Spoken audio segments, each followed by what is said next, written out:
საერთოდ ყველა რელიგია მოწოდებულია, რომ ადამიანის კეთილდღეობისათვის იზრუნოს და ამ ჭრილში, რასაც ადამიანის, ოჯახის, საზოგადოების კეთილდღეობა ქვია, მნიშვნელოვანია, რომ თვითონ ცალკეული პიროვნება იყოს ჯანმრთელი და ასევე ზრუნავდეს სხვების მის გარშემო მყოფთა ჯანმრთელობას.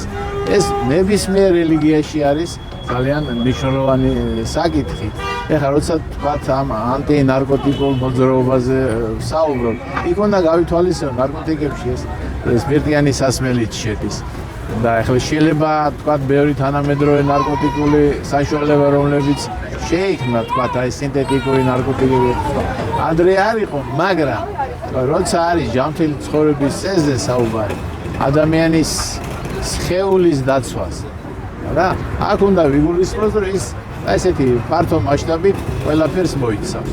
თუ არის თქვათ ალკოჰოლური სასმელის თრობის აკრძალვა, აი ამაზე თუ არა რელიგიურ ტექსტებში საუბარი, ეს ძალიან რელიგიურ ტექსტია. მათ შორის ქრისტიანობაში, როგორც გონია, რომ თქვათ ქრისტიანობაში ვინისმა დაშვებულია. ვინისმა დაშვებული აქ არის ძალიან მინიმუმის დონეზე არის. თრობა ნებისმიერ ასპექტში. ოდნავ შემთვრალი იქნება ადამიანი თუ მთვრალი იქნება, ეს ნებისმიერ რელიგიაში მიუღებელი